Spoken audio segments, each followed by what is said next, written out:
Live 5 or 6 Skyview Network, sponsored by Terry Lambert Hyundai. A pretty cloudy and warm Monday. Tomorrow still nice and warm and breezy, but a lot of sunshine. As we go into the end of the week, we will have some changes, though, tracking rain and storms. I'll have all the details coming right up. Right now on News Channel 6 at 6, the trial of Alec Murdaugh resuming after Murdaugh himself took the stand last week. I'll look at when things might wrap up and when he might learn his fate coming up.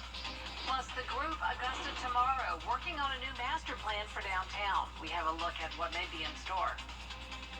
And a large piece of artwork could be coming to a prominent Augusta intersection. Your news starts right now. Live from Television Park, this is Wjbf News Channel 6 at 6. Good evening, everybody. I'm Brad Mean. And I'm Jenny Montgomery. Thank you for joining us. Coverage you can count on begins tonight with the defense resting in the Alec Murdaugh murder trial. Murdaugh's attorneys called their final witnesses to the stand today to convince the jury that Alec Murdaugh did not kill his wife and son. Jason Rabin has the latest now from Walterboro. The defense brought up various experts they hired to give differing opinions on the murders than the witnesses the state had called earlier in the trial. They were focused on the crime scene itself and the gunshot wounds Paul and Maggie sustained. Both defense witnesses called to the stand Monday morning believe the shot to Paul's head was a contact wound, meaning the muzzle of the shotgun was on his head, contradicting the state's pathologist who said the fatal shot came from an upward trajectory and from a few feet away.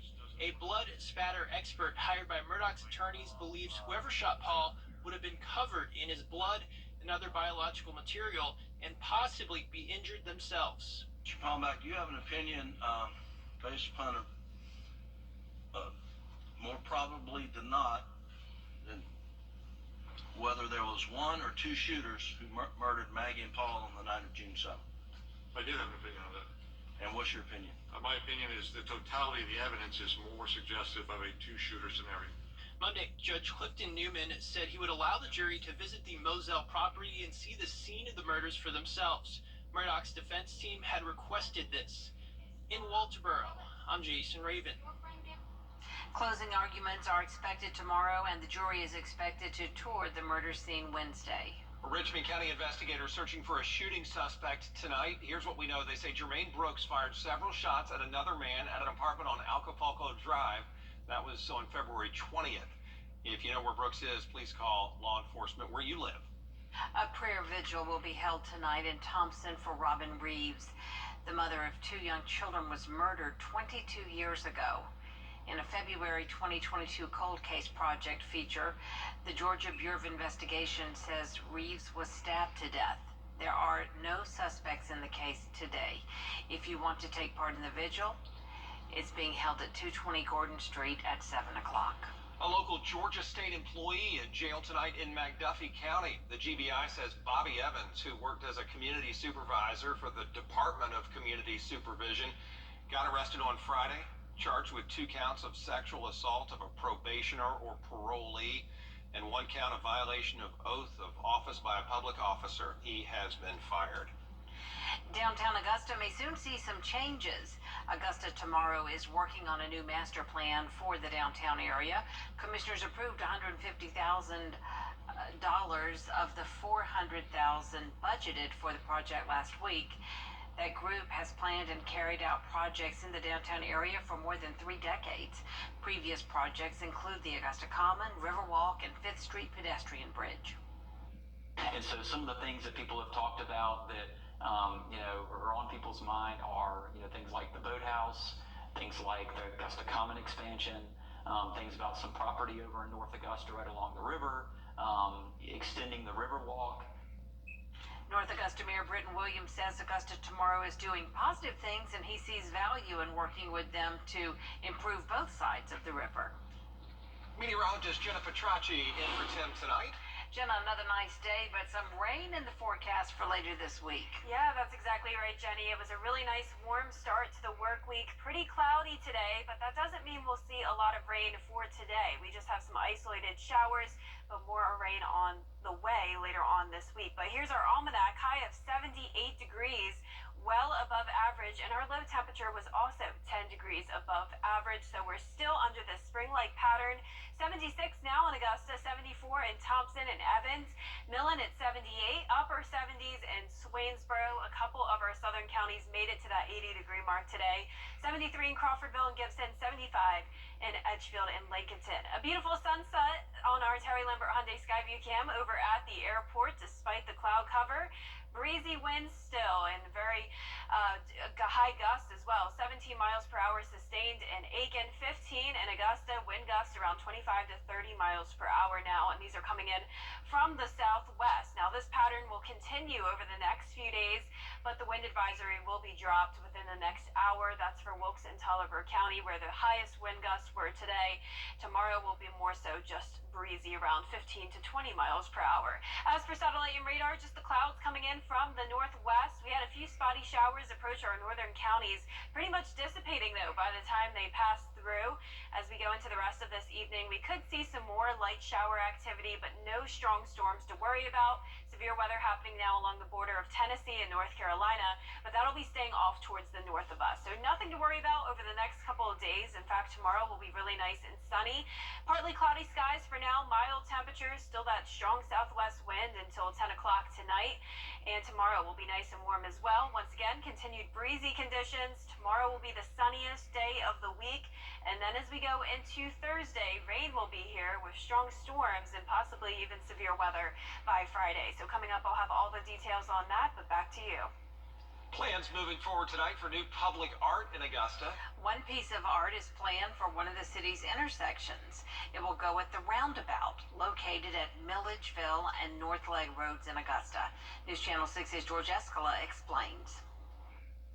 Drivers should soon have more than just the road to look at the Milledgeville Road North Leg roundabout. We work with tropical engineering. That roundabout is not likely to have a lot of pedestrian traffic, and I think it was a good fit. The plan is for a sculpture to go into the center of the roundabout, but you don't have to wait on the city to look at it. It's called Windsong by Augusta area artist Roger Finch, who died in 2020, and it's being donated to the city by Nelson Danish. I think that's a great idea for it, rather than to put it inside where it would be a limited number of people who would see it. So that's where it should go, and I think the city is wise to put it there, and I'm excited that they're going to do it. But should people driving through a roundabout be looking at art? It's not a distraction, and really, it's really not bad if people slow down in a roundabout. Some people treat it as an acceleration zone, which it's not supposed to be. So art tends to slow traffic, which is good.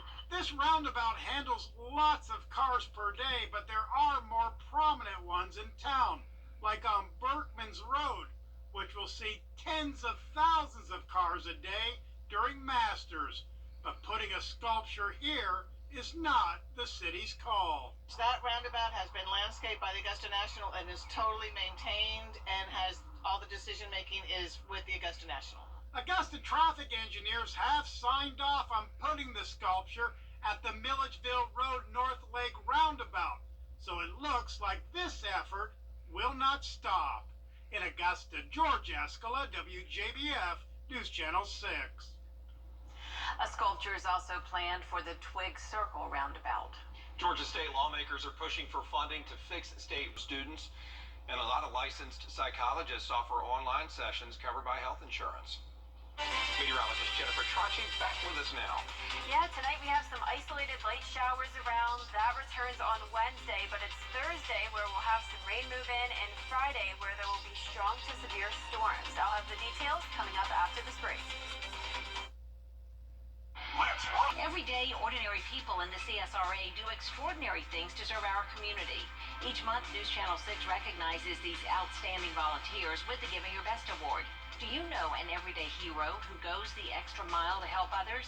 Nominate them for the Giving Your Best Award by visiting WJBF.com and filling out the entry form. Sponsored by Solvay Specialty Polymers, Piedmont Augusta, Security Federal Bank, and News Channel 6.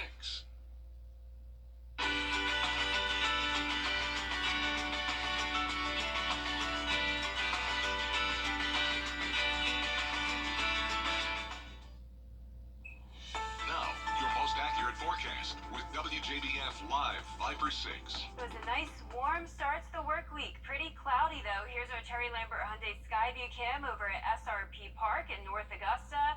Clouds are here because there's a cold front just to the north of us. 76 degrees right now with a southwest wind of 15 miles per hour. It was a very windy Monday as well, with all of us in those mid to upper 70s. A couple spots in our southern counties touched that 80-degree mark today. 73 in Gibson, 74 in Thompson, Augusta at 76, 77 in Barnwell, and 70 degrees exactly in Saluda. Wind gusts right now around 10 to 17 miles per hour sustained in Aiken right now. Wind gusts up to around 30 miles per hour. Now, as for satellite and radar, we saw a few spotty showers come through our northern counties just a little bit ago, pretty much dissipating by the time they passed through. So no worries when it comes to a lot of rain tonight. It'll just be that light shower activity over the next few hours ahead of this cold front. That's producing some severe storms along the border of Tennessee and North Carolina, but that's staying well to the north of us. So no active weather to worry about over the next few days. This same cold front, though, produced a big severe outbreak along the southern plains down into northern Texas overnight tonight with several wind reports and even some tornadoes. Now, we'll have to watch for the possibility of that as we go into Friday. The Storm Prediction Center has already issued a 15% probability of severe storms across the entire two-state region, and this is something we don't see this early out usually, so something we'll definitely be keeping a very close eye on. Now, in addition to that, we also have a spring-like pattern this week with low 80s for the next few days. Once the storms come through on Friday, we'll have a bit of a cool down into the weekend, but nothing too drastic. Upper 60s still, so still staying pretty mild. So overall, it's been feeling like spring lately. And speaking of that, 21 days away until the first day of spring, and before we know it, it'll already be hurricane season and summer. And with the spring-like temperatures also means it's allergy season now. Pollen levels are very, very high this week, so keep that in mind if you suffer from allergies. But if you don't, tomorrow will be a great day to be out and about. It's going to be nice and sunny. Our sunniest day of the week. Temperatures climbing into those upper 70s and low 80s. But speaking of the winds, here's a look at 8 o'clock tonight, still seeing around 25 miles per hour. These will stay strong until around midnight, then settle down to around 15 to 20 miles per hour for our Tuesday morning. So pretty breezy pattern all week long, but today it's definitely been the windiest day. By 8 o'clock tonight, when it comes to the rain, we'll see those spotty showers here and there. The cold front is coming through around midnight, and that'll bring the showers and the clouds with it.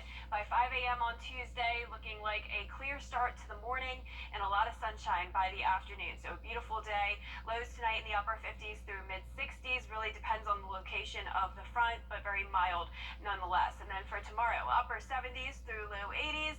And over the next 10 days, we're seeing those 80s all the way through Friday, with the rain chances going up Thursday and Friday. Back to sunshine on Saturday and Sunday, upper 60s as our highs, and lows will be back into the 40s. Now, congratulations to today's umbrella winner. That's Nina Mixon from Allendale, South Carolina. You can pick up your Viper 6 umbrella here at the studio and sign up to win at home on WJBF.com. All right, Jenna, thank you so much. Coming up, Hugh from Charles Howell after his Live Golf Tour win. And the North Augusta girls, one win from another state championship on the basketball court. It is just amazing. We'll have an update for you next. What's that? Settlement. Now, WJBF sports coverage you can count on.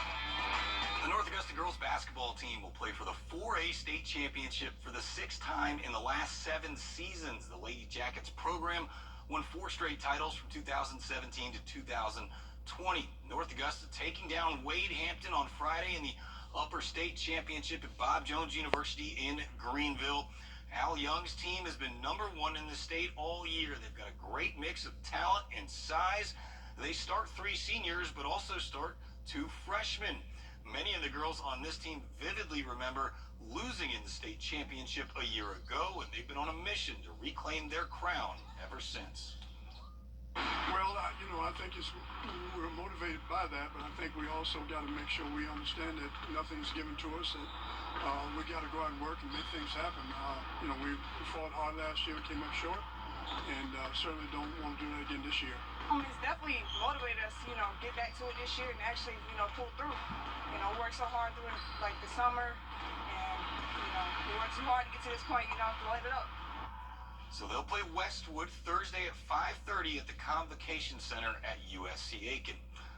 Speaking of, the Pacers and the Augusta Jaguars are co-champions for the Peach Belt Conference regular season title, but the Pacers get to be the #1 seed in the PBC tournament after sweeping the Jags in the regular season. However, you just heard me say about the high school state championship, so even though they're the top seed, the Pacers can't host the Peach Belt tournament as they normally would, so the Jags, being the 2 seed, will get to host at Christenberry Fieldhouse. Here's a look at the schedule. So again, this will be on Thursday, but it'll be at Augusta University instead of USC Aiken. Even though the Pacers are the top seed, they'll play Georgia Southwestern at noon. The Jags will play at 5:30 against Flagler. The Lady Pacers and Lady Jags tournament is at Georgia Southwestern and begins Wednesday. And finally, Augusta native Charles Howell III taking on the season opener on the Live Golf Tour down in Mexico. He had not won since 2018 on the PGA Tour. Those 3 PGA Tour victories earned him more than $2.5 million. Well, he almost doubled that sum in one fell swoop by winning the season opener on the Live Golf Tour. It's great, and it's big. We got the team win, right? So we were close last year, and obviously, you're feeling it on that side of things. But to all the fans, everybody that came out, it's been a great week. So thank you. Yeah, I've played here many times before, and had an idea of what to expect coming in. But around this place, man, there's double bogeys everywhere, so you never know. So huge payday, but as we know with the Live Golf Tour, that win not going to earn him a spot in this year's Masters. We will be right back. You're right there. Already helped thousands of injured people. Good night. Good night.